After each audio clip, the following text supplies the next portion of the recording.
গতদিন আমরা আসলে ফুল কমপ্লিট করতে পারি নাই। যদি স্লাইডটার দিকে চাই তাহলে দেখবো যে সরি, লাস্ট ক্লাসে আমরা কয়েকটা প্লট দেখছিলাম বাট সবগুলা দেখা হয়নি। যেমন আমরা বক্স প্লট পর্যন্ত আসছিলাম, বাট এটার খুব সম্ভবত ডেমো দেখানো হয়নি। তো আজকে আমরা একটু ডেমোটা দেখে নিই যে বক্স প্লটটা কিভাবে করছিলাম। তো বক্স প্লটের ডেমোটা দেখার জন্য আমরা লাস্ট ক্লাসের যে ডেটা ফাইল সেটা ওপেন করি। তোমাদের ডেটা ফাইলটা ছিল data1.sav। সো সেটা ওপেন করি। এটা হচ্ছে সেই ডেটাটা। তো আমরা যদি বক্স প্লটের একটা ডেমো দেখতে চাই, আমরা ধরলাম যে এক্সপেক্টেড আওয়ার্স টু যেটা ছিল, ভেরিয়েবল ভিউতে যাই, এখানে লেভেলের দিকে তাকাই। এক্সপেক্টেড আওয়ার্স টু ওয়ার্ক নামে একটা ভেরিয়েবল ছিল, যেটা নেম হচ্ছে Q3। তো Q3 এর বক্স প্লট যদি আমরা ক্রিয়েট করতে চাই, সেক্ষেত্রে আমরা জাস্ট ডেটা ভিউতে বা ভেরিয়েবল ভিউতে যেখানেই থাকি না কেন সমস্যা নাই, জাস্ট আমরা চলে যাব গ্রাফসে। গ্রাফস থেকে যাব লেগাসি ডায়ালগস এবং সেখানে যাব, সরি এইভাবে না, এটা ভুলে ছিল, গতকালকে হয়তো খেয়াল করবেন। এখানে বক্স প্লট ক্লিক করলে দুইটা আসে, সিম্পল এবং ক্লাস্টার। বাট আমাদের যেটা দরকার সেখানে কিন্তু একটাই ভেরিয়েবল যেটার কোনো ক্যাটাগরি নাই। বাট এই সিম্পলের ক্ষেত্রে কিংবা ক্লাস্টারের ক্ষেত্রে কিন্তু আমাদের ক্যাটাগরি দরকার হয়। সো যেহেতু আমাদের ক্যাটাগরি নাই, সেক্ষেত্রে আমরা আবার গ্রাফসে যাব, দেন চার্ট বিল্ডার থেকে এই বক্স প্লটটা তৈরি করব। তো চার্ট বিল্ডারে ক্লিক করলাম, দেন এখান থেকে ওকে। তো এখন আমার একটা চার্ট তৈরি করা ডায়ালগ বক্স আসবে এবং এখান থেকে নিচে নিচে যদি আমি স্ক্রল করি, নিচে দেখবো যে বক্স প্লট নামে একটা অপশন আছে, যেখানে এই যে প্রথমটা হচ্ছে সিম্পল, তারপরটা হচ্ছে ক্লাস্টার্ড, এবং লাস্টে যেটা আমার ওই আগের ডায়ালগ বক্সে ছিল না সেটা হচ্ছে 1D বক্স প্লট। তো সেটা আমি সিলেক্ট করি, সেটা সিলেক্ট করে ড্র্যাগ করে এখানে এনে ছেড়ে দিব। ছেড়ে দিলে একটা স্যাম্পলের মতো দেখাবে যে আমার প্লটটা কিরকম হতে পারে।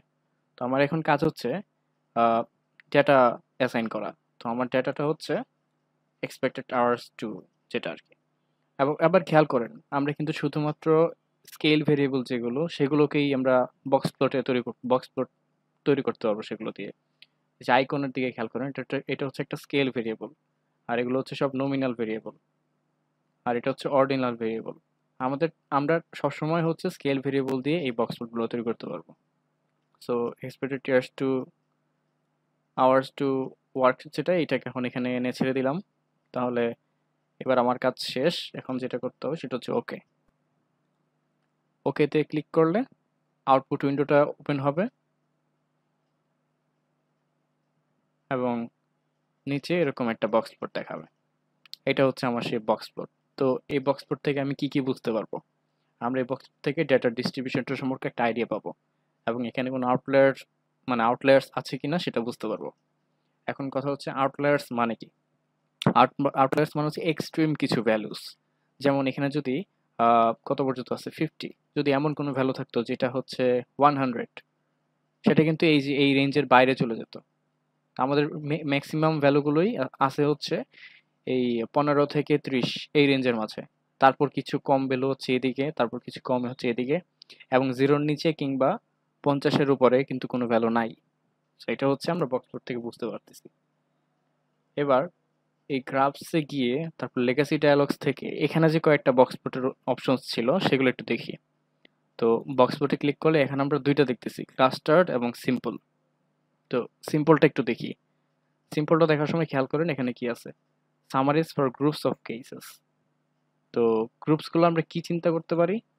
আমি ডেটাতে যাই, আমি Q1-এ যেটা ছিল জেন্ডার, এগুলোকে এক একটা গ্রুপ চিন্তা করতে পারি। যেমন ফিমেইলের কি পরিমাণ, মানে কিরকম আওয়ার্স টু ওয়ার্ক এক্সপেক্ট করতে পারে, মেল কিরকম করতে পারে, সেরকম ভাবে একটু চিন্তা করি। অর্থাৎ আমাদের আউটপুটে তখন কি থাকবে? আমাদের আউটপুটে তখন দুইটা বক্স প্লট থাকবে, একটা বক্স হচ্ছে মেইলের জন্য আর একটা বক্স হচ্ছে ফিমেলের জন্য। এবং তখন হচ্ছে আমরা আলাদা করে বুঝতে পারবো যে কাদের ডিস্ট্রিবিউশনটা কিরকম বা ডেটার ডিস্ট্রিবিউশনটা কিরকম। ঠিক আছে? তো আমি গ্রাফসে যাচ্ছি, লেগাসি ডায়ালগসে যাচ্ছি, সেখান থেকে বক্স প্লট, সিম্পলটা সিলেক্ট করে ডিফাইন। এখন হচ্ছে আমাকে সিলেক্ট করতে হবে যে আমি কাদের মাধ্যমে ভেরিয়েবলটা কি, আমার ইন্টারেস্ট অফ ভেরিয়েবলটা কি। তো আমার ইন্টারেস্ট অফ ভেরিয়েবলটা হচ্ছে এক্সপেক্টেড আওয়ার্স টু ওয়ার্ক। তো এটাকে আমি এখানে নিয়ে আসি।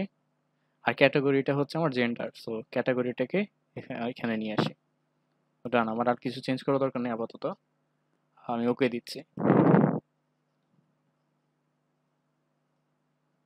এই যে এটা হচ্ছে আমার সেই বক্স প্লট, একটা হচ্ছে মেইলের জন্য, একটা হচ্ছে ফিমেলের জন্য।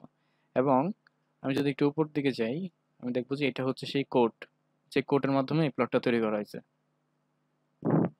আর এটার সাথে সাথে একটা সামারি ডায়লগ চলে আসছে, যে যেখানে দেখাচ্ছে মেল কতজন ছিল, 44 জন, এবং ফিমেল ছিল 49।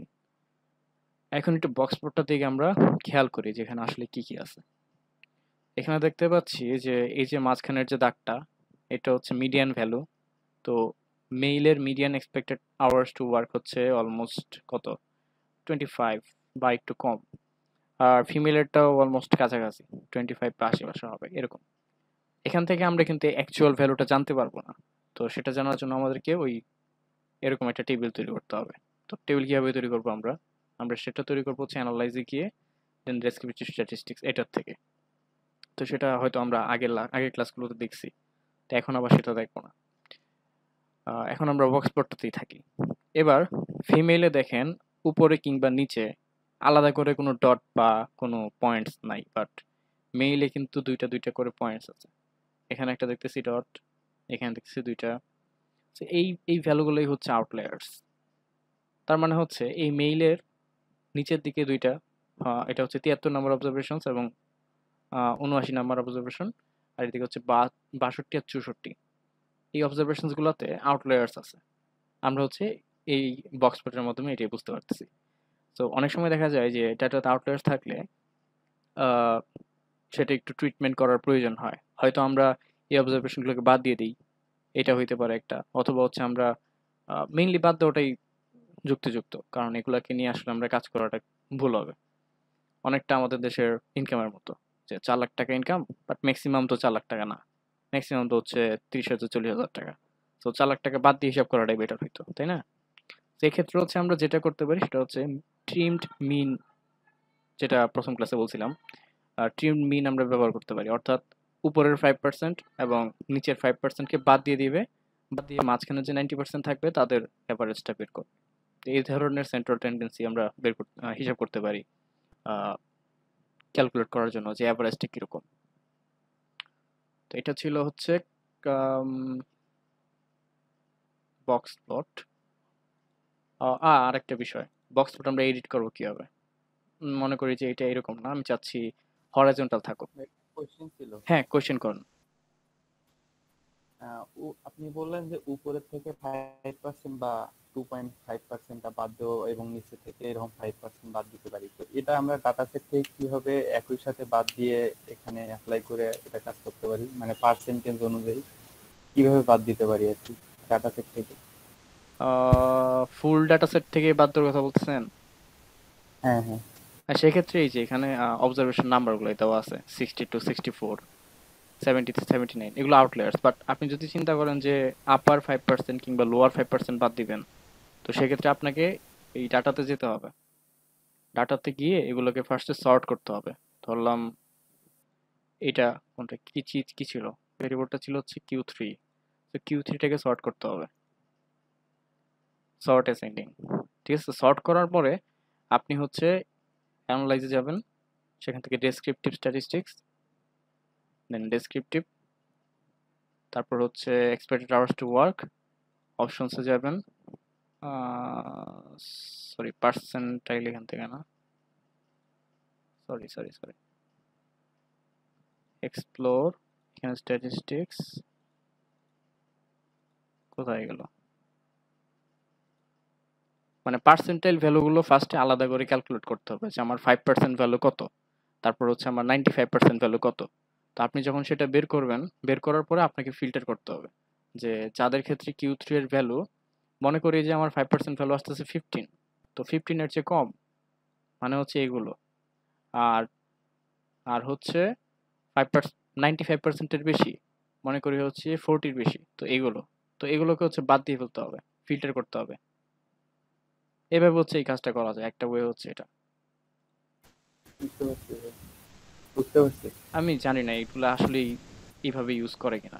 মানে আমরা সাধারণত ওই ফুল ডেটা সেটের উপর এই কাজটা করি না। আমরা হচ্ছে এইটুকুর ক্ষেত্রে বাদ দিয়ে ফেলি, যে আমরা বলি যে এইটুকু বাদ দিয়ে আমাদের কত হচ্ছে। আর আমি হয়তো ভুলে 5% বলে ফেলছি, অ্যাকচুয়ালি ট্রিমড মিন 5% মানে হচ্ছে আপার 2.5% আর নিচের 2.5%।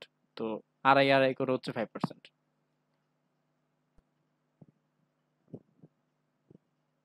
আচ্ছা, আচ্ছা, কি যেন দেখাচ্ছিলাম, এডিট।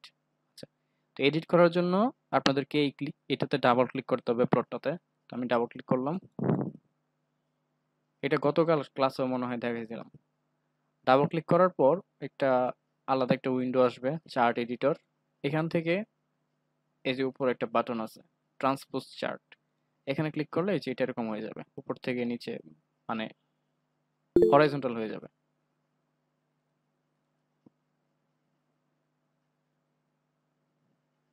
আচ্ছা, কোয়েশ্চেনটা একটু পরে করেন, হ্যাঁ? এই পার্টটুকু শেষ করে নেই, গত ক্লাসের পার্টটুকু শেষ করে নেই। তো এভাবে হচ্ছে আপনারা প্লটটাকে হরাইজন্টাল করতে পারবেন। তো এখন যদি আপনার টার্গেট থাকে যে এখানে কিছু একটা আপনি লিখবেন, ধরেন এখানে আপনি লিখবেন যে এগুলো হচ্ছে আউটলায়ার্স, তো সেটা কিভাবে লিখবেন? সেটার জন্য এই যে এখানে একটা বাটন আছে, ইনসার্ট এ টেক্সট বক্স। তো insert a text box click করলে তো আপনার একটা টেক্সট বক্স এখানে আসবে, এবং এখানে সেটার প্রপার্টিজ আসবে। তো আমি আপাতত এটা কেটে দিচ্ছি এবং এখানে লিখতেছি, এবং এখানে লিখতেছি যে আউটলায়ার্স। তো এবার যদি আমি এটাকে ধরে নিচে এখানে নিয়ে আসি, আমার জায়গা, আমার যেখানে ইচ্ছা সেখানে আমি এটাকে নিয়ে যেতে পারবো।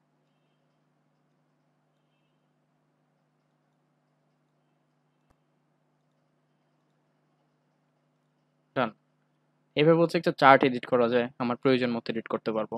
এখন এই চার্টটাকে আপনি আপনার ওয়ার্ড ফাইলে কিভাবে নেবেন? সেটার জন্য প্রথমে আমি একটু রিসাইজ করে নেই, ছোট করি, ধরলাম এটুকু করলাম। লেখাটা একটু খারাপ হয়ে গেছে।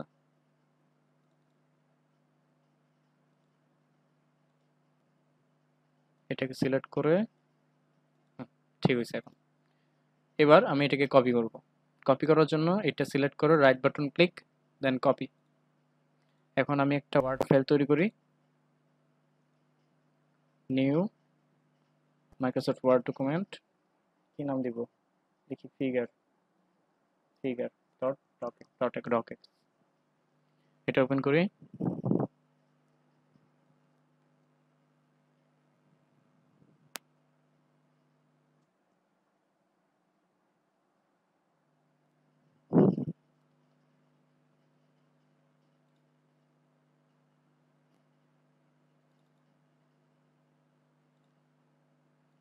ওকে, তো এখানে আমি পেস্ট করে দিচ্ছি,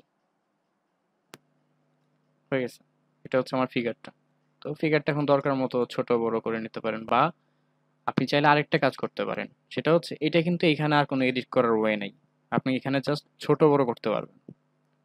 এখন আপনার যদি এডিট করার প্রয়োজন হয়, যেমনটা এখানে করতেছিলাম এতক্ষণ, সেটার জন্য আপনাকে যেটা করতে হবে সেটা হচ্ছে রাইট বাটন ক্লিক, দেন কপি এস, এটা কোথায় গেল, মাইক্রোসফট অফিস গ্রাফিক্স অবজেক্ট, এইটা এখানে ক্লিক করতে হবে।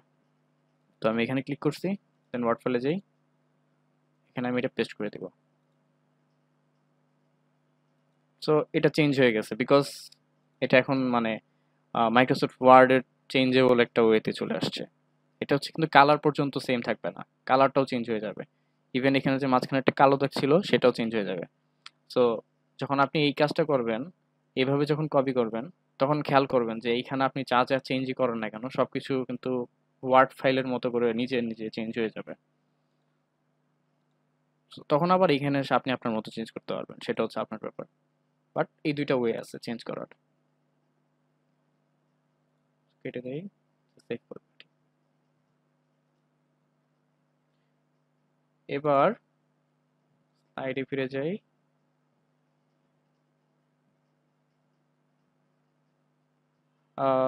এটা মেবি, আচ্ছা, এটা দেখাইতে কি গত ক্লাসে একটা প্রবলেম হয়েছিল, আমার পার্সেন্টেজটা আসতেছিল না। তো সেটা কেন আসতেছিল না পরে আমি আর উদ্ধার করতে পারি নাই। বাট আজকে আরেকবার ট্রাই করি, ঠিক হয় কিনা দেখি। আমাদের ডেটা সেটটা এটাই ছিল মনে হয়। হ্যাঁ, ডেটা সেট এটাই ছিল। আমরা চাচ্ছিলাম এই Q11 থেকে Q16 যেগুলো তাদের সবার কিন্তু লেভেলগুলো সেম। অর্থাৎ ভেরিয়েবল ভিউতে যদি যাই আমি দেখব তাদের লেভেল সবই সেম। 1 মানে স্ট্রংলি ডিসএগ্রি, 2 মানে ডিসএগ্রি, 3 মানে নিউট্রাল। অর্থাৎ এদের ভ্যালু এবং ভ্যালু লেভেলস এগুলো কিন্তু সেম। সো এগুলো যদি সেম হয় শুধুমাত্র তখনই আমরা এই ধরনের প্লট তৈরি করতে পারবো, যেখানে এক একটা রো হচ্ছে এক একটা কোয়েশ্চেন। যেমন এই যে কোয়েশ্চেন 11, 12, 13, 14 এভাবে 16 পর্যন্ত। আর প্রত্যেকটা লেভেল এবং ভ্যালু যেহেতু সেম, সো এইভাবে আমরা প্রপোর্শন হিসেবে দেখাইতে পারছিলাম। ঠিক আছে? এবং এই প্লটটার দিকে যদি একটু ভালো মতো খেয়াল করি আমি দেখবো যে কোয়েশ্চেন 16 এ হয়তো রেড বেশি, রেডের প্রপোর্শনটা বেশি। অর্থাৎ কোয়েশ্চেন 16 এ এগ্রির পরিমাণটা বেশি অ্যাজ কম্পেয়ার টু কোয়েশ্চেন 11। আবার কোয়েশ্চেন 11 এ দেখতেছি আমি, সরি কোয়েশ্চেন 12 এ দেখতেছি যে উম, এই প্রপোর্শনটা কিন্তু ডিসএগ্রি, এই প্রপোর্শনটা একটু বেশি। সো যখন আমরা এরকম একটা ফিগার দেখি চট করে জিনিসটা বোঝা ইজি, বাট যদি এরকম একটা টেবিল থাকতো, টেবিল তো ছিল, সেই টেবিল থেকেই তো এটা আসছে। সো টেবিলটা দেখে কিন্তু বোঝাটা একটু টাইম নেয়। সো এই ধরনের জিনিস হচ্ছে হয়তো পেপারে বা প্রেজেন্টেশনে ইউজ করাটা বেটার। বাট পেপারে থাকলে সেখানে হয়তো টেবিল ইউজ করতে পারবেন, কারণ সেখানে এক্সপ্লেন করার একটা বিষয় থাকে, প্রত্যেকটা পয়েন্ট হয়তো আমরা এক্সপ্লেন করি। বাট আমরা যখন স্লাইড দেখাই তখন তো হচ্ছে প্রথম দেখায় বুঝতে পারাটাই হচ্ছে মেইন কথা। সো আমরা এই টেবিলটা একটু তৈরি করি, ওই গ্রাফটা একটু তৈরি করি। তো গ্রাফটা তৈরি করার জন্য আহ, আমরা যাব হচ্ছে অ্যানালাইজে, সেখান থেকে টেবিলস, দেন কাস্টম টেবিলস। কাস্টম টেবিল তৈরি করব এবং সেক্ষেত্রে আমাদের ভ্যারিয়েবলগুলো হচ্ছে এই কোয়েশ্চেন 11 থেকে কোয়েশ্চেন 16 পর্যন্ত। তো এগুলোকে সিলেক্ট করে রোতে নিয়ে আসি। তো রোতে নিয়ে আসলাম। তো আমাদের আউটপুটটা হচ্ছে এখন এরকম। এখন আমি ক্যাটাগরি ক্যাটাগরি পজিশন থেকে, এটা ইউজুয়ালি ডিফল্ট থাকে, এখানে আমি রো লেভেলসগুলোকে কলামে নিয়ে যাব। অর্থাৎ এই যে strongly, disagree, neutral, agree, strongly এগুলো হচ্ছে সব কলামে চলে যাবে এবং আমাকে একটা ক্রস টেবিলের মতো আউটপুট দেখাবে, যেখানে প্রত্যেকটা সেলে বাই ডিফল্ট কাউন্ট আছে। অর্থাৎ কোয়েশ্চেন 11 এ কাউন্ট মানে স্ট্রংলি ডিসএগ্রি কতজন, কোয়েশ্চেন 11 এ ঠিক ডিসএগ্রি কতজন, নিউট্রাল কতজন। তো এভাবে হচ্ছে আমাকে আউটপুটটা দেখাবে।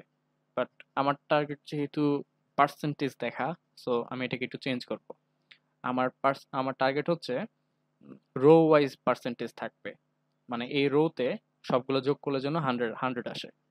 তো 100-এর কিছু পার্সেন্ট এখানে আছে, আর কিছু পার্সেন্ট এখানে আছে, এরকম।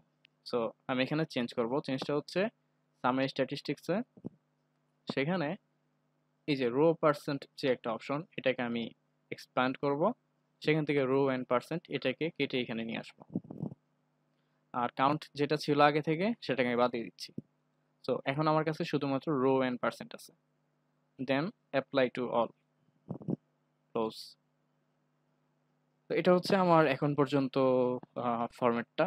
তো আমার এই যে প্রথম যে এটা ছিল রো অ্যান্ড পার্সেন্ট, এটা আমার দরকার নাই, তো আমি এটা কেটে দিচ্ছি। হাইট, হাইট করে দিলে ওই যে এটা চলে যাবে, বাট উপরেটা থাকবে। এই যে হাইট দিলাম, ওইটা নাই। হাইট না থাকলে ওইটা থাকবে। তো আমি হাইট দিচ্ছি। এবার ওকে। এই যে এখন আমরা আউটপুট দেখতে পাচ্ছি এবং এই আউটপুটটা কিন্তু টেবিলে প্রেজেন্ট করার মতো, যে কোয়েশ্চেন 1 কত পার্সেন্ট ছিল, নিউট্রাল অনেক বেশি। তারপর হচ্ছে কোয়েশ্চেন 15-এ কোনটা বেশি, এই যে এগ্রি বেশি। সো এই কোয়েশ্চেনটার সাথে অনেক বেশি পরিমাণ মানুষ এগ্রি করছে, তার মধ্যে আবার 15% ডিসএগ্রি করছে, প্রায় হাফ ডিসএগ্রি করছে। এরকম হয়তো আমরা ইন্টারপ্রেট করতে পারবো রেজাল্টগুলোকে। আর এখানে দেখা যাচ্ছে যে স্ট্রংলি ডিসএগ্রি ক্ষেত্রে 3.2% আছে কোয়েশ্চেন 15-এ। তো এবার আমরা হচ্ছে যেহেতু এরকম একটা প্লট তৈরি করব, সো দেখি কিভাবে তৈরি করা যায়। তো প্রথমেই এই টেবিল, বা একটা কোশ্চেন ছিল আর কি, কোশ্চেনের যে লেভেলটা ওটা আমি অ্যাড করব কিভাবে? আচ্ছা আচ্ছা, যে হ্যাঁ কি ওয়ান অবশ্যই। কোশ্চেনটা কি? কোয়েশ্চেনটা কি ছিল, আমি কোয়েশ্চেনটা যেখান থেকে নিয়েছিলাম ওই ডেটা সেটে কোয়েশ্চেনের লেভেলটা দেওয়া ছিল না। বাট আমি ধরে নেই কিছু একটা, কি দেওয়া যায়, যে লেভেল দিব I am satisfied with the product, ধরলাম এরকম কিছু একটা। প্রথমটা হচ্ছে এরকম কিছু একটা। পরেরটা কি দেওয়া যায়, I will recommend this product to my friends, ধরলাম এরকম। তো আমি দুইটা দিলাম, অন্যগুলো এরকম কিছু একটা থাকবে। তো এই ধরনের স্টেটমেন্ট এই স্টেটমেন্টের সাথে এগ্রি করবে বা ডিসএগ্রি করবে, ঠিক আছে? কোয়েশ্চেনগুলো এরকম ছিল, মনে করি এরকম ছিল। আমার কাছে যেহেতু ডেটা নাই so আমি বলতে পারতেছি না শিওরলি, বাট মনে করি এরকম ছিল। তো আমি যেহেতু এখানে একটা টেবিল অলরেডি তৈরি করলাম যেখানে লেভেল নাই, so আমি আবার রিসেন্ট ডায়লগ বক্সে যাই, কাস্টম টেবিলসে যাই, এই সেম তো সব আগের মতোই আছে। সো আমি ওকে দিই, ওকে দিলে হচ্ছে এখন ওই যে লেভেলগুলো চলে আসছে। কোয়েশ্চেন ওয়ান প্রথমটার 11-এরটা চলে আসছে এবং 12-এরটা চলে আসছে বিকজ আমি মাত্র অ্যাসাইন করছি, ঠিক আছে? ঠিক আছে। ওকে, তো এভাবেই থাক, যেহেতু দুইটা অ্যাসাইন করলাম। এখন এটাকে ডাবল ক্লিক করতে হবে, টেবিলটাকে ডাবল ক্লিক করতে হবে। তো আমি ডাবল ক্লিক করলাম, ডাবল ক্লিক করলে দেখেন একটা কালো দাগের মতো হয়ে গেছে। এখন কিন্তু আমি চাইলে এই সেলগুলোকে সিলেক্ট করতে পারবো। তো যখন এরকম আসবে তখন আপনি ধরেন এই জায়গাটায় আপনি রাইট বাটন ক্লিক করবেন। তো আমি রাইট বাটন ক্লিক করতেছি, ক্লিক করলে দেখবেন যে অনেকগুলো অপশন আসছে। তো অপশন আসছে, এখানে একটা অপশন আছে ক্রিয়েট গ্রাফ। তো এখনই আপনি ক্রিয়েট গ্রাফ দিবেন না, কারণ আমার যে টেবিলটা তৈরি হবে সেই টেবিলটা তৈরি করার সরি গ্রাফটা তৈরি করার প্রথম শর্ত হচ্ছে এই কোয়েশ্চেনগুলোকে এদিকে থাকতে হবে আর এই রেসপন্সগুলোকে এদিকে থাকতে হবে, ঠিক আছে? মানে I am satisfied with the product, তারপর হচ্ছে এই যে কোয়েশ্চেন 13 16 এইগুলো সব কলামে থাকবে আর এই কলামগুলো সব রোতে থাকবে। অর্থাৎ আমাকে এখন এই টেবিলটাকে ট্রান্সপোজ করতে হবে। তো সেটার জন্য আমি আবার রাইট বাটনে ক্লিক করি, দেন এই যে দেখেন লাস্টে পিভটিং ট্রেস নামে একটা অপশন আছে। এটা কঠিন কিছু না, কিন্তু আমি জাস্ট এই টেবিলটাকে সিলেক্ট করতেছি, ফার্স্টে ডাবল ক্লিক করে সিলেক্ট করছি, দেন রাইট বাটন ক্লিক করছি। তো এখানে পিভটিং ট্রেস নামে একটা অপশন আছে, তো আমি পিভটিং ট্রেসে ক্লিক করি। সো এখন আমি যেটা করব, এই রো গুলোকে ধরে এখানে নিয়ে আসবো কলামের জায়গাতে, আর কলামগুলোকে ধরে এখানে নিয়ে আসবো। স্ট্যাটিস্টিক্স এর মধ্যে আমি হাত দিব না, কিন্তু এটার মধ্যেই থাকবে। আমি জাস্ট এটাকে সিলেক্ট করব, এটাকে সিলেক্ট করে এখানে নিয়ে আসলাম, আর এই রোটাকে ধরে এখানে নিয়ে আসলাম। সরি সরি, এবার ঠিক আছে। সো এখন আমার রো গুলা কলামে এবং কলামগুলো রোতে। সো আমি এটা কেটে দেই। এবার একটু উপরেরটার সাথে কম্পেয়ার করি সব ঠিক আছে কিনা। দেখেন কোয়েশ্চেন 11-এ ডিসএগ্রি ছিল 16.1%, এখানেও 16.1%। সো ঠিক আছে। তারপর এখানে ডিসএগ্রি ছিল 18.3%, এখানেও ডিসএগ্রি হচ্ছে 18.3%।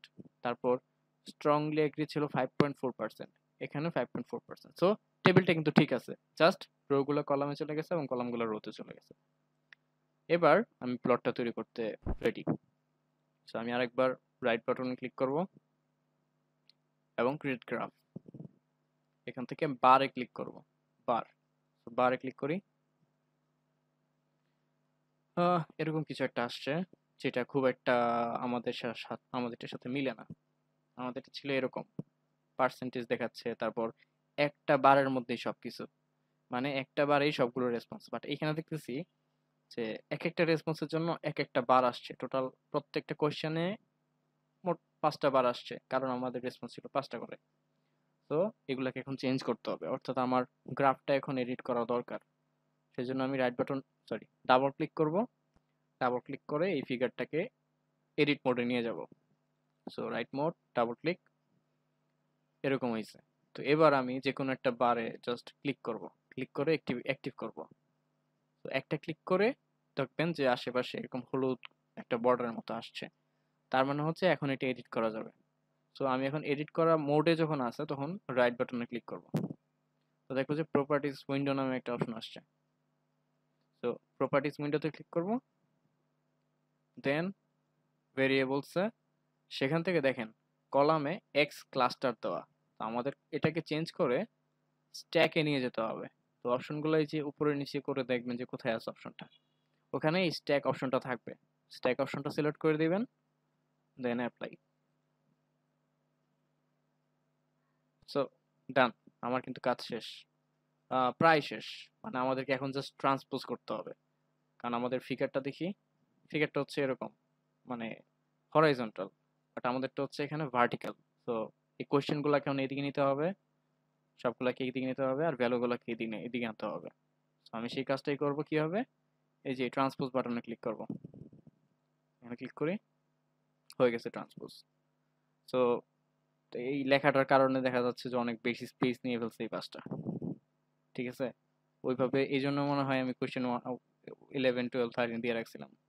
হয়তো ওইগুলা পরে হচ্ছে কি বলে সাইড নোট কিংবা টিকা, ওই জায়গাতে হচ্ছে আমরা এগুলো দিয়ে দিতে পারবো। এবার হচ্ছে পার্সেন্টেজটা আমাদের আসতেছিল না গতকাল, সো পার্সেন্টেজটা ঠিক করি। পার্সেন্টেজ ঠিক করার জন্য এই লেভেলটাতে ক্লিক করব। তো আমি লেভেলে একটা ক্লিক করলাম, করলে হচ্ছে এটা অ্যাক্টিভ হবে। অ্যাক্টিভ থাকা অবস্থায় রাইট বাটন ক্লিক এবং প্রপার্টিজ উইন্ডো। এখানে নাম্বার ফরম্যাটে যেতে হবে, সেখান থেকে হচ্ছে ট্রেইলিং ক্যারেক্টার্স। তো আমাদের যাতে একটা ল্যাব যুক্ত হয় ওইরকম আর কি। আমি ট্রেইলিং ক্যারেক্টার হিসেবে পার্সেন্টেজ দিয়ে দিলাম, দেন অ্যাপ্লাই। হ্যাঁ, তো আমি যদি এখন নিচের দিকে তাকাই, এখানে দেখবো যে আমাদের লেভেলগুলো এখন চেঞ্জ হয়েছে, 0%, 20%, 40% এইভাবে আসছে। তো আমাদের পার্সেন্টেজগুলো এখন দেখা যাচ্ছে বা প্রপোর্শনগুলো দেখা যাচ্ছে। তো আমাদের তো এখন ভ্যালুস না, আমি এই জিনিসটাও চেঞ্জ করি, পার্সেন্টেজ। ওকে, আর এটাও চাইলে চেঞ্জ করা যাবে, প্রত্যেকটা জিনিস সেখানে চাইলে এডিট করে নেওয়া যাবে। তো আমি কেটে দিচ্ছি। তো এটা হচ্ছে আমার সেই প্লট। এখন এটাকে জাস্ট আপনি কপি করবেন, কপি করে আপনার ওয়ার্ড ফাইলে নিয়ে পেস্ট করে দিবেন। তো আমাদের প্লটটা ছিল এরকম। সো সেম একটা প্লট পাওয়া গেছে। এটাকে এখন ছোট বড় করলে আর হয়তো সুন্দর দেখাবে, এখন একটু সুন্দর দেখাচ্ছে। এটা ছিল স্ট্যাকড হরাইজন্টাল বার প্লট। এরপর আরেকটা প্লট আছে কোয়ান্টাইল প্লট, বাট এই প্লটটা দেখানোর জন্য আমি আজকের ক্লাসটা বুঝতে হবে আগে। সো এই প্লটটা আমি ফার্স্টে দেখাবো না, এই প্লটটা দেখানোর আগে আমি আজকের ক্লাসটা শুরু করি। তো এটা হচ্ছে ক্লাস 5। এতক্ষণ হচ্ছে আমরা ক্লাস 4 এর যতটুকু বাকি ছিল ততটুকু দেখলাম। ক্লাস 5 এ কি কি দেখবো সেটা একটু ওভারভিউ করে নিই শুরুতে। প্রথমে আমরা স্ক্যাটার প্লট ম্যাট্রিক্স দেখবো। তো লাস্ট ক্লাসে হচ্ছে আমরা স্ক্যাটার প্লট মানে কি সেটা দেখছি। স্ক্যাটার মানে কি ছিল, যে একদিকে একটা অ্যাক্সিস থাকবে, অন্যদিকে একটা অ্যাক্সিস থাকবে। আমি একটু দেখাই, এরকম স্ক্যাটার প্লট হচ্ছে এক্স অ্যাক্সিস এবং ওয়াই অ্যাক্সিস থাকবে, মাঝখানে অনেকগুলো ডট থাকবে। তো প্রত্যেকটা ডট হচ্ছে একটা অবজারভেশনের পজিশন নির্দেশ করবে, এবং এই ডটগুলো দেখেই কিন্তু আমরা বুঝতে পারবো যে ডেটা দুইটার মাঝে কোনো ধরনের কোরিলেশন আছে কিনা, অর্থাৎ সম্পর্ক আছে কিনা। যদি দেখা যায় যে সবগুলো প্লট এরকম একটা ট্রেন্ড ফলো করতেছে, তো আমরা বলতে পারবো যে এক ধরনের লিনিয়ার কোরিলেশন আছে। এখানে হচ্ছে একটা নন লিনিয়ার রিলেশনশিপ আছে, কারণ বাঁকা, সোজা না কিন্তু রিলেশনটা। তো আমরা ইউজুয়ালি কাজ করি হচ্ছে লিনিয়ার রিলেশনশিপ নিয়ে স্ক্যাটার প্লট কিংবা কোরিলেশন কোএফিসিয়েন্টের মাধ্যমে। তো আজকে সেই ক্লাসটাই আমরা দেখব। তো প্রথম হচ্ছে স্ক্যাটার প্লট ম্যাট্রিক্স, যেখানে সিম্পল স্ক্যাটার প্লটে থাকে হচ্ছে একটা ভেরিয়েবল এক্স অ্যাক্সিসে এবং একটা ভেরিয়েবল ওয়াই অ্যাক্সিসে। বাট স্ক্যাটার প্লট ম্যাট্রিক্সে আমরা মাল্টিপল ভেরিয়েবল ইউজ করতে পারি। যেমন এই উদাহরণটার দিকে যদি আপনারা দেখেন, এখানে এক্স অ্যাক্সিসে কি কি আছে, রিডিং স্কোর আছে, রাইটিং স্কোর আছে এবং ম্যাথ স্কোর আছে। আর এদিকে হচ্ছে math score, writing score, reading score.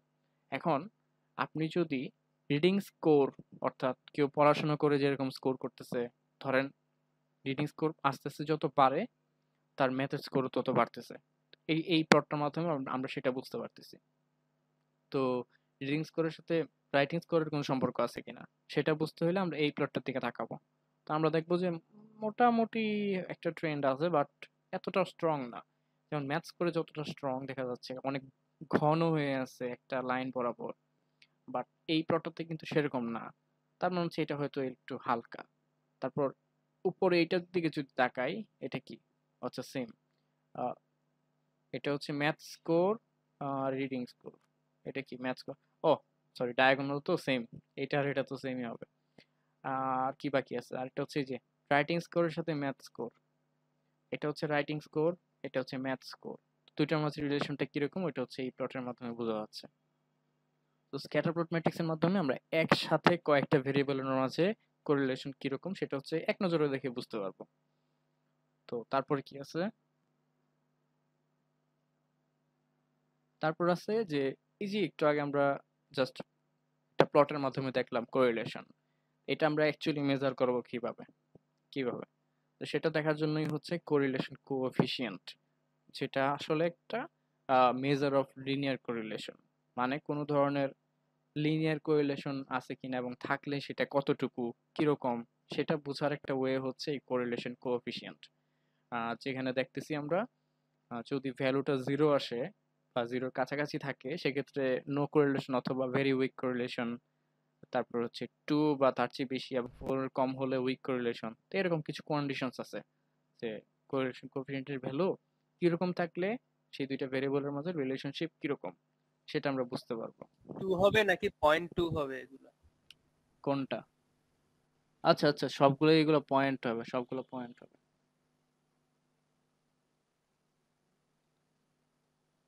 মানে 0 থেকে 1 তো, এই যে আমি একটু আগে লিখছি ভুলে তাড়াহুড়া করে। Thank you for pointing out. এবার ঠিক আছে। মানে সরি মানে হচ্ছে কোরিলেশন কোএফিসিয়েন্ট ভ্যালু 0 থেকে 1 হয়, ঠিক আছে? সো 0 থেকে 1 এর মাঝখানে অনেকগুলা ডেসিমাল ভ্যালু আছে, 0 পয়েন্ট মানে 0.1111 এরকমও একটা ভ্যালু আছে, 0.25 একটা ভ্যালু। তো এই ভ্যালুগুলাই আসলে কোনটার মানে কি সেটা হচ্ছে আমরা আহ, মানে কতটুকু স্ট্রং সেটা হচ্ছে আমরা এই কোরিলেশন কোএফিসিয়েন্টের মাধ্যমে বুঝতে পারি। ও তারপর আছে আমরা কি দেখবো,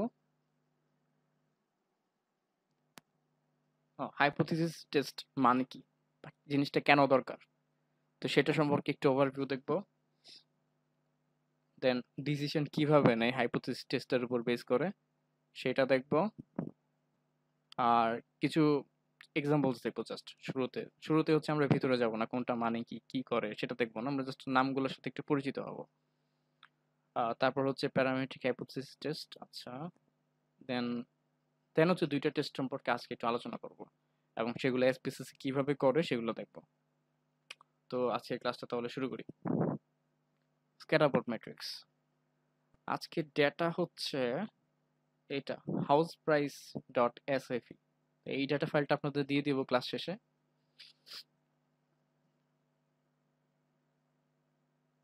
তো স্ক্যাটার প্লট যদি একটু চিন্তা করি, স্ক্যাটার প্লট দেখার আগে একটু মানে হালকা মাথায় ভেরিয়েবল গুলো বুঝে নেই।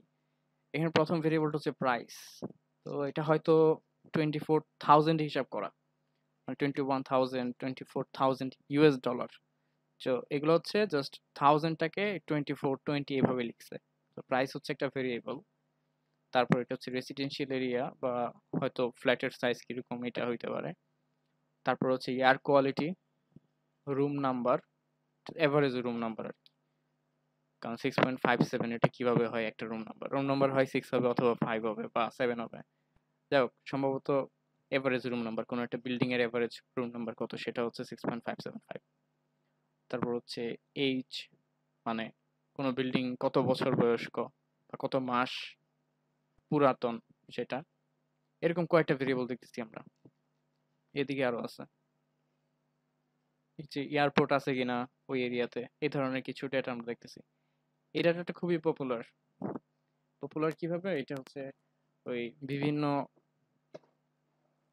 ইউটিউব চ্যানেলে বলি বা বিভিন্ন অনলাইন কোর্সে বলি, ইভেন ক্যাগেলে হাউস হাউস প্রাইস নামে একটা আলাদা কম্পিটিশনে আছে হাউস প্রাইস প্রেডিক্ট করার পরে। তো এই ডেটা সেটটাতে নর্মালি কি চিন্তা করা যায় যে যদি কোথাও রুম নাম্বার বাড়ে, এই যে এই ভেরিয়েবলটা যদি বাড়ে তো প্রাইস বাড়া উচিত, কারণ একটা বাসায় রুম যতগুলা, যদি রুম থাকে 5টা সেটার প্রাইস যেরকম হবে, রুম যদি 3টা থাকে প্রাইস কম থাকা উচিত। সো আমরা তাহলে প্রথমে শুরুতে এই দুইটা ভেরিয়েবলের মাঝে একটা কোরিলেশন প্লট করে দেখি, মানে স্ক্যাটার প্লট তৈরি করে দেখি। তো স্ক্যাটার প্লট তৈরি করার জন্য গ্রাফসে যাচ্ছি, দেন লেগাসি ডায়ালগস, দেন স্ক্যাটার বা ডট সবার লাস্টের আগেরটা, এখানে ক্লিক করি। দেন আমার যেহেতু ভেরিয়েবল মাত্র দুইটা, তো আমারটা হচ্ছে একটা সিম্পল স্ক্যাটার প্লট।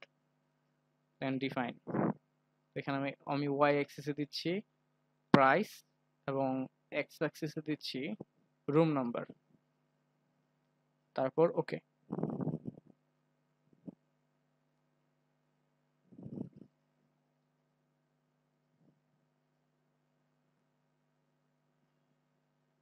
সো এটা হচ্ছে আমার সেই স্ক্যাটার প্লট। এবং স্ক্যাটার প্লটটা থেকে আমরা কি দেখতে পাচ্ছি?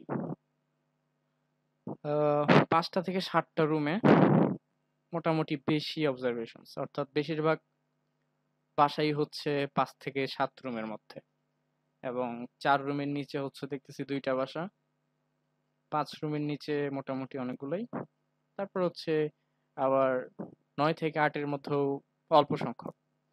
এবার দুইটার মাঝে একটু রিলেশনশিপটা দেখি, যে যখনই একটা মানে রুম নাম্বার বাড়তেছে, দেখেন ট্রেন্ডটা কিন্তু আপওয়ার্ড, মানে প্রাইস বাড়তেছে, রুম নাম্বারও বাড়তেছে। তার মানে যে প্রাইস বাড়লে রুম নাম্বার বাড়ে কিংবা রুম নাম্বার বাড়লে প্রাইস নাম্বার বাড়ে, সেরকম কিন্তু কজাল কোনো ইফেক্ট আমরা ধরতে পারতেছি না। আমরা just বলতে পারবো যে রুম নাম্বার আর প্রাইস এর মধ্যে একটা পজিটিভ কোরিলেশন আছে, এবং কোরিলেশনটা হচ্ছে লিনিয়ার কোরিলেশন। দেখেন একটা একটা লাইনের মতো কিন্তু রিলেশনশিপটা। তো লাইনটা যদি দেখতে চাই কি করব? আমি ডাবল ক্লিক করি। ডাবল ক্লিক করলে চার্ট এডিটর আসছে। এখানে এই যে একটা অপশন আছে, এখানে add a reference line from equation. তো যদি এইখানে ক্লিক করেন, প্রপার্টিস উইন্ডোটা আসবে, এখানে একটা ইকুয়েশন দেখাবে। তো এই ইকুয়েশনটাই কিন্তু অ্যাকচুয়ালি একটা লাইন, যে লাইনটা এখানে ড্র করে দেখাচ্ছে।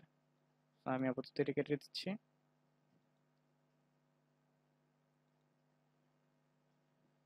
এটাও কেটে দিই। তাহলে আমার প্লটটা হচ্ছে এরকম, এবং আমার লাইনটা দেখাচ্ছে যে এরকম উপর দিকে নামতেছে, আপওয়ার্ড একটা লাইন আছে আমার। আমি যদি এখন আরেকটা প্লট দেখি, কি দেখা যায়? এই যেখানে 4 পিপলের প্রপোর্শন নামে একটা ভ্যারিয়েবল আছে। মানে হচ্ছে এই যে ১ নাম্বার যে বাসাটা, যেটার প্রাইস ২৪,০০০, সেই বাসাটা যেই এরিয়াতে আছে, সেই এরিয়াতে নিম্ন আয়ের মানুষের প্রপোর্শন কিরকম। এখানে হচ্ছে 4.98%, তারপর এটা 9.14%, এরকম কিছু ডেটা আমরা দেখতেছি। তো এই প্রাইসের সাথে এই ভেরিয়েবলটার রিলেশনশিপটা কিরকম, সেটা একটু দেখার জন্য আমরা আবার সেম ভাবে গ্রাফে গিয়ে করতে পারি, অথবা আমি এখান থেকে রিসেন্ট ডায়ালগ বক্স থেকে যেতে পারি। এখানে ক্লিক করলাম, দেন আমি এটাকে চেঞ্জ করব। তো এটাকে চেঞ্জ করে এদিকে নিয়ে আসলাম, দেন এখান থেকে পোর প্রপোর্শন যেটা, এটাকে ধরে এখানে নিয়ে আসলাম, তারপর ওকে। এটার গ্রাফটা কিরকম? এটার গ্রাফটা আবার ডাউনওয়ার্ড। তার মানে ডাউনওয়ার্ড আবার লিনিয়ার না, কিন্তু এটা কিন্তু এখান থেকে হঠাৎ করে নিচে নেমে তারপর আস্তে আস্তে নামতেছে, মানে এটা নন লিনিয়ার একটা রিলেশনশিপ আছে। বাট আমরা যদি একটা লাইন ড্র করি, লাইনটা হয়তো এরকম হবে। এখন এখান থেকে আমরা কি বুঝতে পারি একটু চিন্তা করেন, যে কোনো একটা এরিয়াতে নিম্ন আয়ের মানুষের প্রপোর্শন যত বাড়তেছে, সেখানে ফ্ল্যাটের প্রাইসও কমতেছে। তার মানে এখানে একটা নেগেটিভ কোরিলেশন আছে প্রাইসের প্রাইসের সাথে পোর প্রোব যে ভেরিয়েবলটা, এই দুইটার মধ্যে। ঠিক আছে, এখানে ছিল একটা পজিটিভ কোরিলেশন, যে নাম্বার অফ রুমস বাড়লে প্রাইস বাড়তেছে, আর এখানে হচ্ছে একটা নেগেটিভ কোরিলেশন, যে নিম্ন আয়ের মানুষের প্রপোর্শন যদি বাড়ে কোনো একটা এরিয়াতে, তো প্রাইসও কমতে থাকে। অথবা এরকমও হইতে পারে যে প্রাইস কমতেছে দেখেই হয়তো এখানে বেশি মানুষ থাকতেছে, মানে নিম্ন আয়ের মানুষ বেশি থাকতেছে। তো এখানে আমরা যেহেতু কজাল কোনো রিলেশনশিপ ধরতে পারতেছি না, আমরা জাস্ট বলতে পারবো যে এই দুইটা ভেরিয়েবলের মাঝে একটা নেগেটিভ কোরিলেশন আছে, আর এই দুইটা ভেরিয়েবলের মাঝে একটা পজিটিভ কোরিলেশন আছে।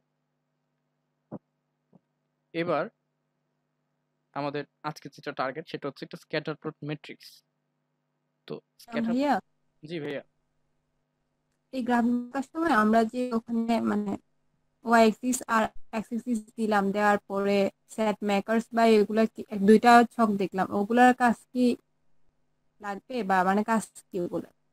ওগুলা এখন পর্যন্ত আমারই দরকার হয় নাই, আমার জানার প্রয়োজন হয়নি। এটা সম্ভবত আমি একটু এটাকে এখানে নিয়ে আসি, তারপর দেখি। প্রবাবলি এই পয়েন্টগুলো চেঞ্জ করে বেসড অন ক্যাটাগরি। হ্যাঁ ঠিক আছে, যে দেখেন এয়ারপোর্ট আছে এবং এয়ারপোর্ট নাই, এয়ারপোর্টের লেভেল হচ্ছে দুইটা, ইয়েস অথবা নো। তো আমি যখন কি করছিলাম এখানে সেট মার্কার্সটা যখন আমি এয়ারপোর্ট সেট করে দিয়েছিলাম, তাহলে এয়ারপোর্টের যে দুইটা লেভেল ছিল, দুইটা লেভেলের জন্য দুইটা আলাদা কালার সেট করছে। যে রেড মানে হচ্ছে ইয়েস, এয়ারপোর্ট আছে, সো এয়ারপোর্ট আছে গুলো হচ্ছে পয়েন্টগুলোকে রেড হিসেবে এখানে দেখাচ্ছে, আর নাইগুলাকে ব্লু হিসেবে দেখাচ্ছে। এটা হয়তো কখনো কখনো এটা কাজে লাগতে পারে। তো এয়ারপোর্টটা চেঞ্জ করে আমি ওয়াটার বডি দিই, দেখি কিরকম। ওয়াটার বডিতে ছিল তিনটা, তো তিনটার জন্য তিনটা কালার করছে এখানে পয়েন্টগুলোকে। আরেকটা বিষয়, এই পয়েন্টগুলোকে কিন্তু চাইলে ছোট বড় করা যায়। ছোট বড় করার জন্য ওই এডিট করতে হবে, এডিট উইন্ডোতে আসবে, সেখান থেকে আপনি যে কোনো একটা পয়েন্ট সিলেক্ট করবেন। তো আমি যে কোনো একটা পয়েন্ট সিলেক্ট করি, সিলেক্ট হয়েছে। এবার right button click, properties window, সেখান থেকে হচ্ছে যে মার্কারের টাইপ চেঞ্জ করা যাবে চাইলে। মার্কারের বর্ডারটা আমি চেঞ্জ করব, এটাকে আমি ছোট করব এবং সাইজটাকেও ছোট করব, দেন অ্যাপ্লাই। তো পয়েন্টগুলো এখন অনেকটা ছোট হয়ে গেছে, ছোট ছোট ছোট ছোট। তো ডেটা যদি অনেক বেশি থাকে তখন হয়তো এরকম বড় থাকলে দেখতে খারাপ দেখাবে, তখন হচ্ছে এরকম সাইজ ছোট বড় করে আপনার যেভাবে সুন্দর মনে হয় সেটা করে নিতে পারেন।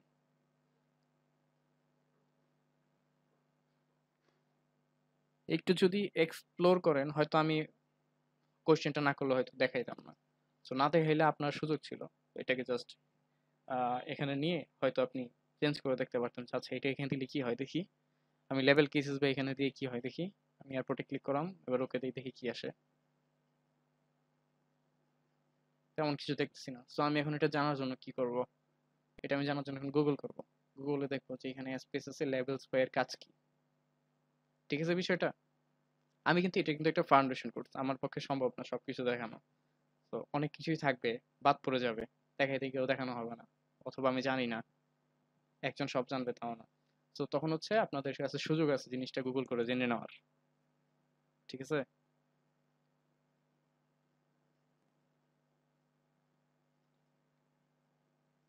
তো এবার আমি ওই স্ক্যাটার প্লট ম্যাট্রিক্স যেটা ওইটা তৈরি করব।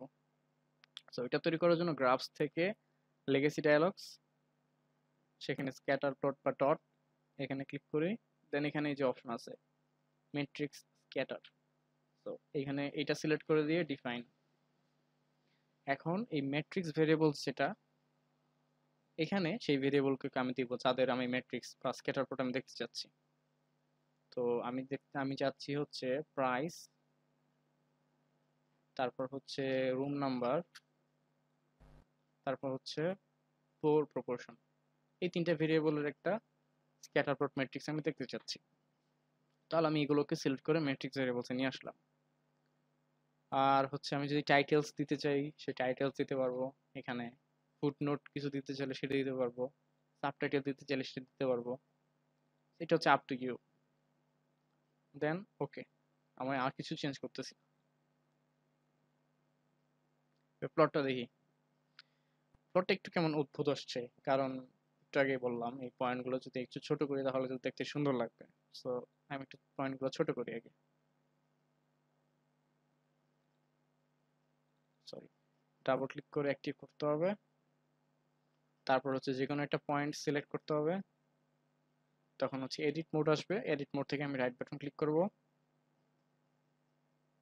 সেখান থেকে প্রপার্টিস উইন্ডো, তারপর এই মার্কারের টাইপ চেঞ্জ করা যাবে। আমি চেঞ্জ করব হচ্ছে বর্ডারের উইথ, দেন সাইজটা ছোট করব, ফিল কালারটা আমি কালো দিব, বর্ডারটা আমি কালো দিব, তাহলে দেখতে সুন্দর লাগে।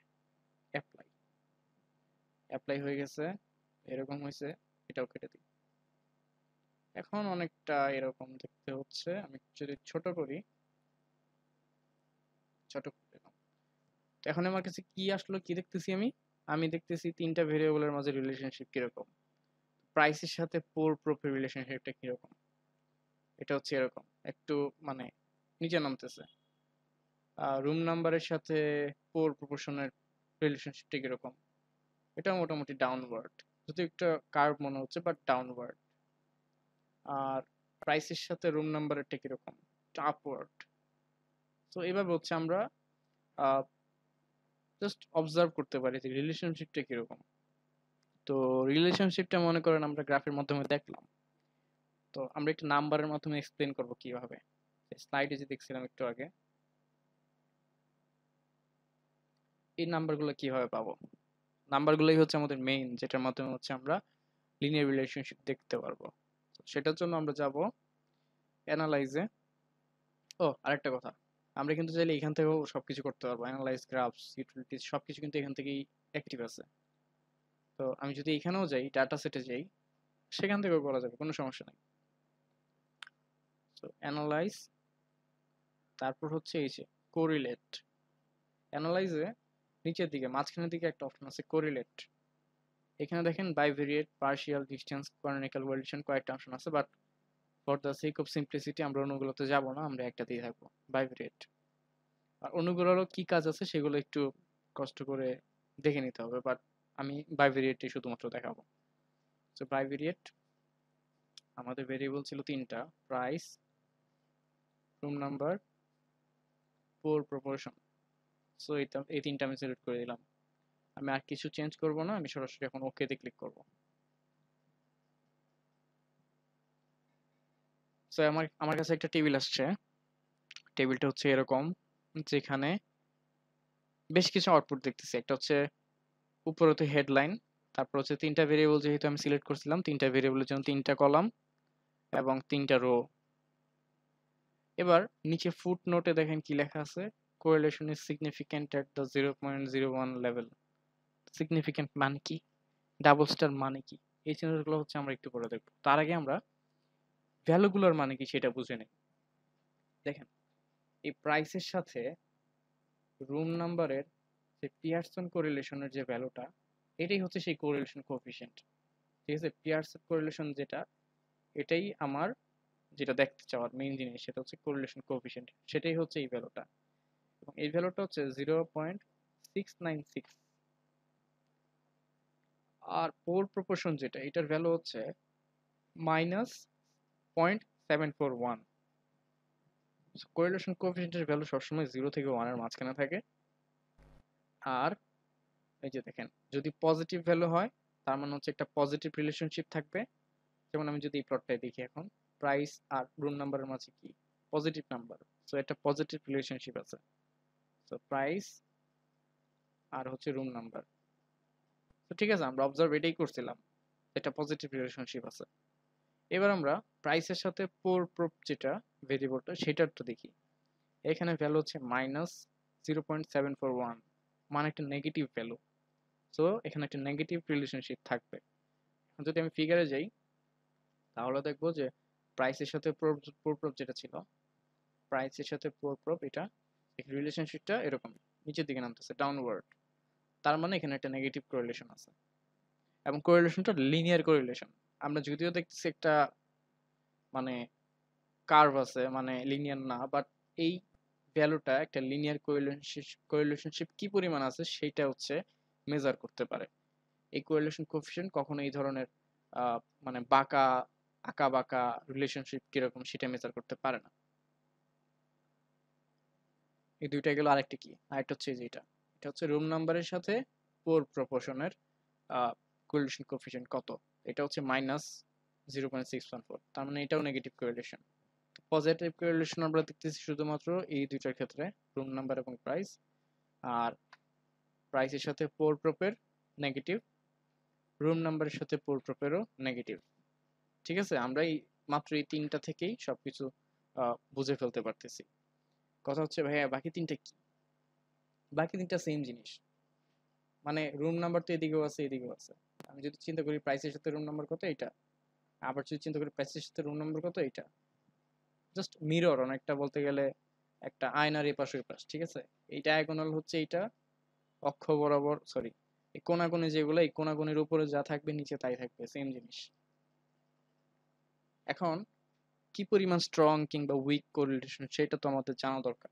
আমরা এখানে ভ্যালুগুলো দেখতে পাচ্ছি 0.69। তো 0.69টা যদি এখন এখানে যাই, কোন রেঞ্জের মাঝে পড়ে, এই রেঞ্জের মাঝে পড়ে, স্ট্রং কোরিলেশন। সো আমরা বলতে পারি যে হ্যাঁ এখানে যেহেতু কোরিলেশন কোএফিসিয়েন্টের ভ্যালুটা 0.69, সো এদের মাঝে একটা স্ট্রং কোরিলেশনশিপ আছে এবং কোরিলেশনটা হচ্ছে পজিটিভ কোরিলেশন এবং অবশ্যই লিনিয়ার কোরিলেশন বলতে হবে। সো কয়েকটা ওয়ার্ড মাথায় রাখতে হবে যখন আপনি কথা বলবেন এই ভ্যালুগুলো নিয়ে।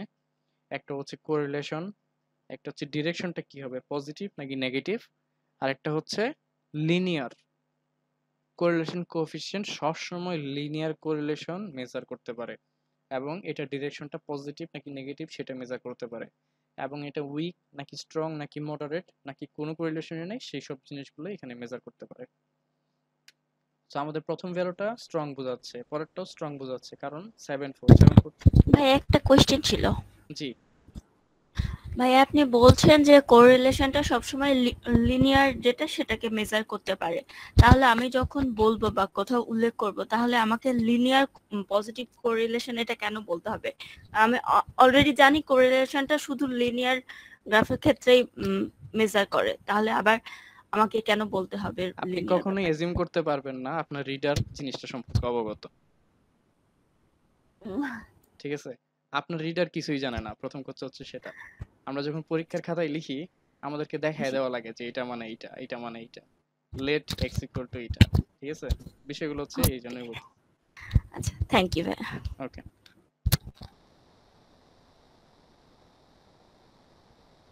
এটা ছিল কোরিলেশন কোএফিসিয়েন্টের বিষয়টা। সো আমি এখানে লিখে দিছি।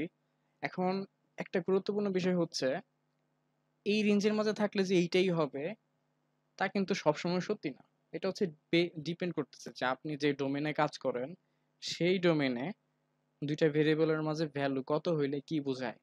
যেমন আমি যদি এরকম ভাবে বলি যে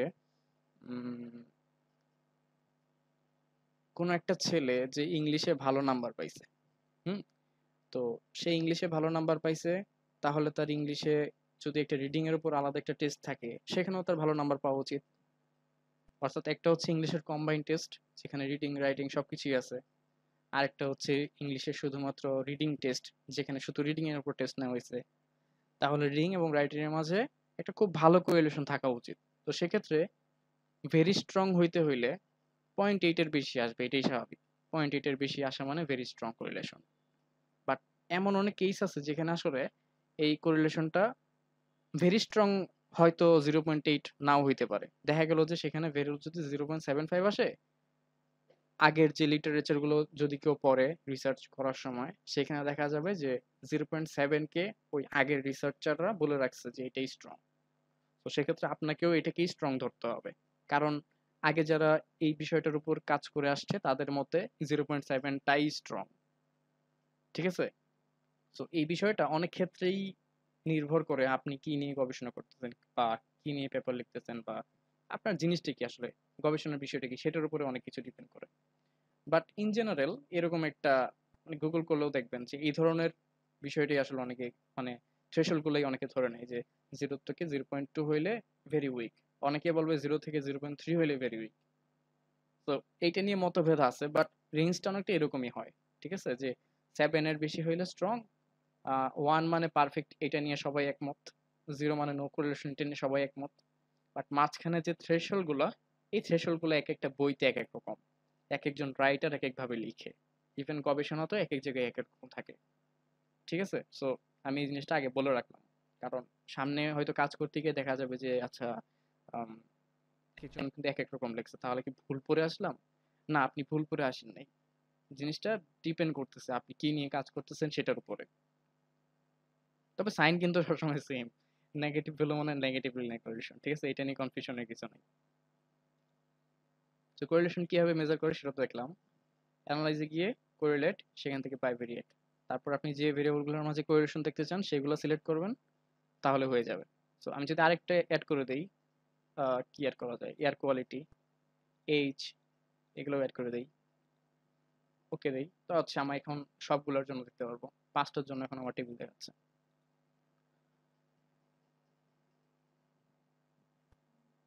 আচ্ছা, মাঝখানে একজন একটা কোয়েশ্চেন করতে চাইছিলেন, আপনি কি আছেন প্রজেক্টের ব্যাপারে?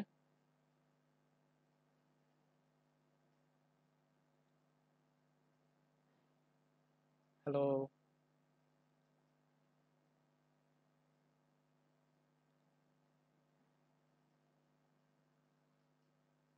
হ্যালো। ঠিক আছে, আজকে অলরেডি 10:30 বেজে গেছে।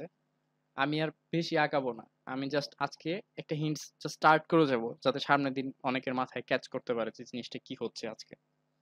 আজকে বেশি স্পেসেস পড়াই নাই, কারণ আহ, সামনে স্পেসেস আমরা যেগুলো দেখবো সেগুলোতে থিওরি বেশি থাকবে, মানে থিওরির অ্যাপ্লিকেশন বেশি থাকবে।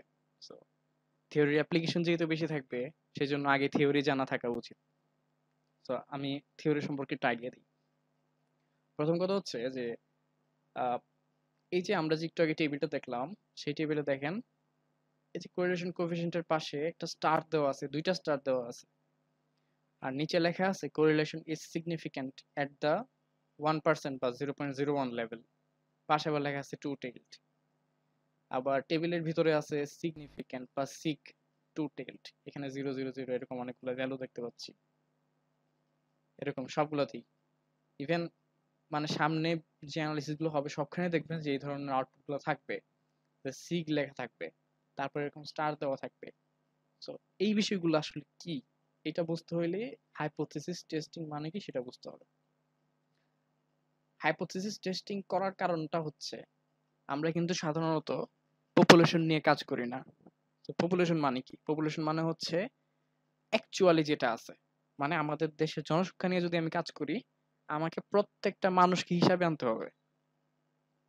মানে জনসংখ্যা যদি 16 কোটি বা 17 কোটি 1159 জন হয়, আমাকে 16 কোটি 1159 জনকে নিয়েই কাজ করতে হবে।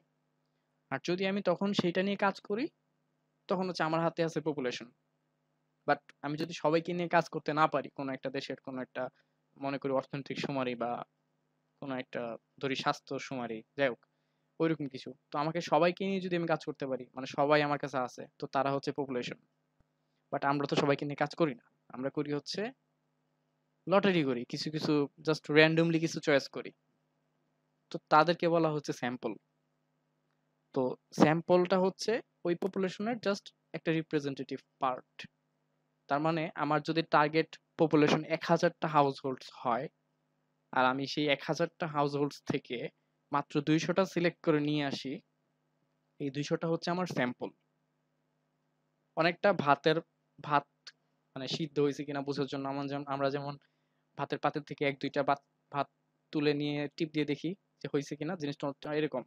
আমরা পুরা পপুলেশনটা নিয়ে কাজ করি না, আমরা কাজ করি অল্প কিছু অবজারভেশনস নিয়ে। তো এই আমরা যে অল্প কিছু অবজারভেশনস নেই, তখন তো আমাদের এরর হওয়ার চান্স থাকে, তাই না? কারণ আমরা তো এখন আর ফুলটা নিয়ে কাজ করতেছি না।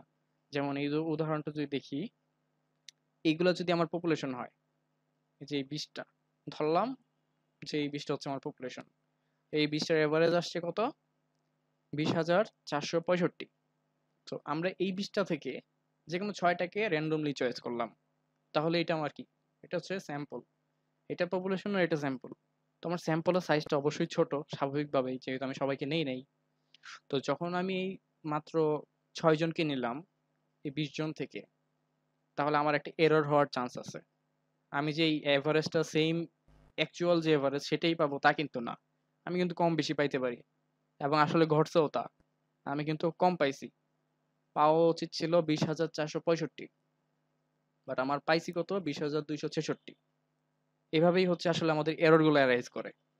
আমরা আদমশুমারি করি বলি, কিংবা হেলথ এন্ড ডেমোগ্রাফিক সার্ভে বলি, সবকিছুতেই আমরা স্যাম্পল নিয়ে কাজ করতেছি আসলে। তো এই স্যাম্পল নিয়ে কাজ করার কারণেই একটা এরর থেকে যাচ্ছে। আর এই এররটা জাস্টিফাই করার জন্য, বা জাস্টিফাই না বলে ভুল হবে, যে টেস্ট করার জন্য যে এটা আসলে আহ, যে প্যারামিটারটা হইতে পারতো অ্যাকচুয়াল যে ভ্যালুটা, সেটার সাথে কতটুকু যায়, বা টেস্ট মানে অ্যাকচুয়ালি মিলে কিনা, সেটা টেস্ট করার জন্য হচ্ছে আমরা স্ট্যাটিস্টিক্যাল হাইপোথিসিস টেস্ট করি। ঠিক আছে? আর এই টেস্ট অনেক ধরনের আছে। মেইনলি টেস্ট হচ্ছে দুই ধরনের, একটা হচ্ছে প্যারামেট্রিক টেস্ট, একটা হচ্ছে নন প্যারামেট্রিক টেস্ট। তো এই টেস্টগুলো করার আগে আমাদেরকে হাইপোথিসিস কি সেটা ধরতে হয়। যে বিষয়টা হচ্ছে যে আমি যে এভারেজটা পেলাম 20,465, এটাই ছিল কিনা, মানে আমি তো পাইছি এটা, বাট অ্যাকচুয়ালি এটা হইতো কিনা সেটা তো টেস্ট করতে হবে। তো টেস্ট করার জন্য আমাদেরকে দুইটা জিনিস লাগে, একটা হচ্ছে নাল হাইপোথিসিস আর একটা হচ্ছে অল্টারনেটিভ হাইপোথিসিস। নালটা ধরা হয় ইউজুয়ালি নো ডিফারেন্স কিংবা নো এফেক্ট কিংবা নো রিলেশনস, এই ধরনের জিনিস। যেমন আমাদেরটাতে হাউস হোল্ড ইনকাম কত আসছে, আসা উচিত ছিল 20,465। তো আমি যদি টেস্ট করতে চাই যে আমাদের average true house hold income, আচ্ছা আচ্ছা, আমার তো এটা দেওয়া দরকার ছিল, সরি সরি সরি, এটা নেওয়া দরকার ছিল। কপি,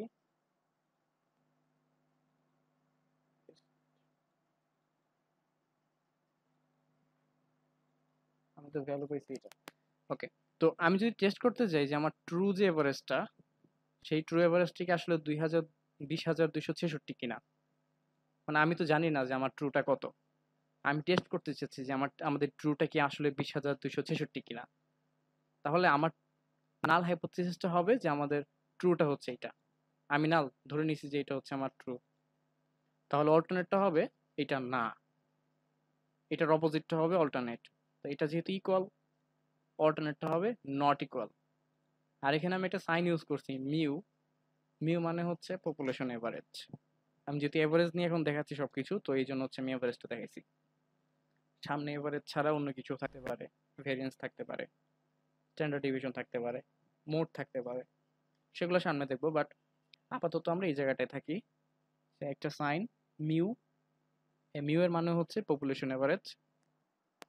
তো পপুলেশন এভারেজ ইকুয়াল, এটা হচ্ছে আমাদের নাল হাইপোথিসিস, আর আনইকুয়ালটা হচ্ছে অল্টারনেটিভ হাইপোথিসিস। নাল আর অল্টারনেট আমরা কিভাবে ধরি, ধরার ওয়েটা হচ্ছে নালে শুধুমাত্র সেগুলোই থাকবে ইকুয়াল, ইকুয়ালিটি এজাম করে নিবে যে এটা আর এটা হচ্ছে ইকুয়াল। আমি যদি চিন্তা করি মেইলের ব্লাড প্রেশার এবং ফিমেলের ব্লাড প্রেশার, তাদের মধ্যে যদি আমি একটা রিসার্চ করতে চাই, তখন আমার অল্টারনেটটা হবে, সরি নালটা হবে যে মেইলের blood pressure, average blood pressure এবং ফিমেলের এভারেজ ব্লাড প্রেশার সেগুলোর ইকুয়াল। ঠিক আছে, আর সেম ভাবে আমরা যে একটু আগে কোরিলেশন টেস্ট করছিলাম, মানে সরি কোরিলেশন মেজার করলাম কোথায়, এই যে সেখানে আমাদের নাল হাইপোথিসিসটা ছিল হচ্ছে প্রাইস এবং রুম নাম্বারের যে রিলেশনশিপ সেটা নাল, অর্থাৎ রুম নাম্বার এবং প্রাইসের মাঝে কোনো লিনিয়ার কোরিলেশনশিপ নাই। এটা ছিল আমাদের নাল হাইপোথিসিস এই জায়গাটাতে। আর এই যে জিরো আসছে, যে জিরো আসার মানে হচ্ছে আমাদের এই নাল হাইপোথিসিসটা রিজেক্টেড হয়ে গেছে। তো রিজেক্টেড মানে কি, আমি একটু নিচের দিকে যাই। আমরা এই যে প্রথমে কি লেখা আছে, we assume that the null hypothesis is true and then look for statistical evidence to reject the null hypothesis. আচ্ছা, এটা জাস্ট বোঝার জন্য বলছিলাম। যাই হোক, আমরা এই যখন একটা হাইপোথিসিস টেস্ট করি তখন আমরা ইউজুয়ালি সিগনিফিক্যান্ট ভ্যালু বা পি ভ্যালু খোঁজাখুঁজি করি। আমরা টেবিলের মধ্যে গিয়ে খুঁজবো যে সিগ ভ্যালু বা পি ভ্যালু কোথায় আছে। তো সিগ ভ্যালু মানে হচ্ছে যে সিগ, এসআইজি, সিগনিফিক্যান্ট ভ্যালু।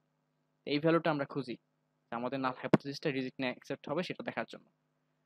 নাল হাইপোথিসিস রিজেক্ট বা অ্যাকসেপ্ট বলাটা কিন্তু আসলে ভুল। আমরা কখনো অ্যাকসেপ্ট বলবো না, আমরা বলবো যে নট রিজেক্ট। তো কেন নট রিজেক্ট আর কেন মানে ডু নট রিজেক্ট, এটা নিয়েও একটু বোঝার বিষয় আছে। যে আমি এখানে স্লাইডে, এই স্লাইডটাতে type of errors and P value, এই স্লাইডটাতে এখানে আমি নোটে লিখে দিছি যে কেন আসলে আমরা অ্যাকসেপ্ট বলবো না, কেন ডু নট রিজেক্ট বলবো। তো কারো যদি ইন্টারেস্ট থাকে ওই জায়গাটা দেখে নিতে পারেন। তো আমাদের ডিসিশন রুল হচ্ছে আমরা যে পি ভ্যালু বা সিগনিফিকেন্ট ভ্যালু পাচ্ছি সেটা যদি আমাদের অ্যাজিউমড আলফা বা সিগনিফিকেন্স লেভেল সেটার চেয়ে বেশি হয়, তাহলে আমরা নাল হাইপোথিসিস যা আসবে সেটাকে রিজেক্ট করে দিব। আর যদি ওই সিগনিফিকেন্স লেভেল ভ্যালুটা আলফার চেয়ে ছোট হয় তাহলে আমরা রিজেক্ট করে দিব। তো তো বড় হইলে নট রিজেক্ট আর ছোট হইলে রিজেক্ট। তাহলে আমরা একটু টেবিলটাতে আরেকবার যাই। আমাদের পি ভ্যালু কত আসছে, পি ভ্যালু বা সিগনিফিকেন্স ভ্যালু সেটা আসছে 0, অলমোস্ট 0, 0 0 0, মানে হয়তো অনেকগুলো জিরোর পরে হয়তো দু একটা ভ্যালু আছে, বাট অ্যাকচুয়ালি আমরা পাইছি কি 0.05 এর চেয়ে ছোট, ইভেন 0.05 না, 0.01 এর চেয়ে ছোট। তার মানে এইখানে যে হাইপোথিসিসটা ছিল, নাল হাইপোথিসিসটা ছিল যে রুম নাম্বার এবং প্রাইসের মাঝে কোনো রিলেশনশিপ নাই, সেটা কিন্তু রিজেক্টেড হয়ে গেছে। তার মানে এখানে একটা আছে, ঠিক আছে। তার মানে এখানে আমরা যে ভ্যালুটা পাইছি, এই ভ্যালুটা আসলে পপুলেশনকে বা পপুলেশন প্যারামিটারকে রিপ্রেজেন্ট করতেছে। অর্থাৎ আমাদের যে ডাটা সেট ছিল, এখানে টোটাল অবজারভেশন কতগুলা, 506টা। এই 506টা যদি না নিয়ে আমি কোনোভাবে পপুলেশনটাকে নিতে পারতাম, অর্থাৎ মনে করি 2 লাখ অবজারভেশন যদি নিতে পারতাম, তাহলেও দেখতাম যে রুম নাম্বার এবং প্রাইসের মাঝে একটা পজিটিভ লিনিয়ার কোরিলেশনশিপ আছে, ঠিক আছে। এইভাবে হচ্ছে আমরা অল্প সংখ্যক ডেটা নিয়ে একটা বড় সংখ্যক ডেটার সম্পর্কে একটা আইডিয়া করতে পারি এই হাইপোথিসিস টেস্টিং এর মাধ্যমে। এটা হচ্ছে স্ট্যাটিস্টিক্যাল ইনফারেন্সের একটা পার্ট, সো খুব ইন্টারেস্টিং পার্ট। এটা নিয়ে যখন প্রজেক্ট আসবে সামনে, প্রজেক্ট দিব, সেটা করতে গেলে আপনার খুব মজা হবে, সত্যি কথা। তো আজকে আমি আর আগাবো না, সামনের ক্লাসে এই জিনিসগুলো আরেকবার রিভিউ করব শুরুর দিকে, কারণ আমি অনেক কিছুই ফার্স্ট চলে গেছি। এগুলো ভালো মতো বুঝাইতে হবে, কারণ এগুলো ভালো মতো না বুঝাইলে সামনের যে ক্লাসগুলো থাকবে সেগুলো হয়তো অনেকের মাথার উপর দিয়ে যাবে। কারণ আমরা কম বেশি সবাই স্ট্যাটিস্টিক্সের ক্লাসগুলোকে মজা পাই না, সো স্কিপ করি বা পরীক্ষার আগের রাতে পড়ি। তো ওই কাজটা তো আজকে করা যাবে না। তো আজকে কারো কোনো প্রশ্ন আছে?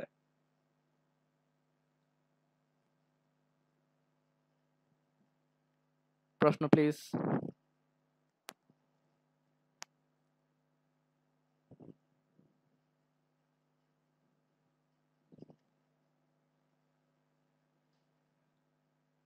আচ্ছা, প্রশ্নের আগে একটা কথা বলি।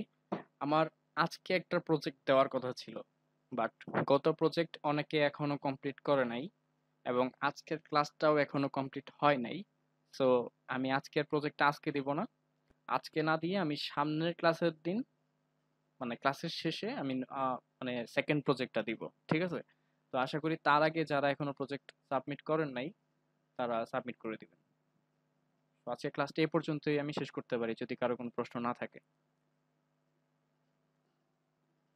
আচ্ছা ঠিক আছে, কারো কোনো প্রশ্ন নাই যেহেতু আমি তাহলে শেয়ারিং এখানে স্টপ করে দিচ্ছি।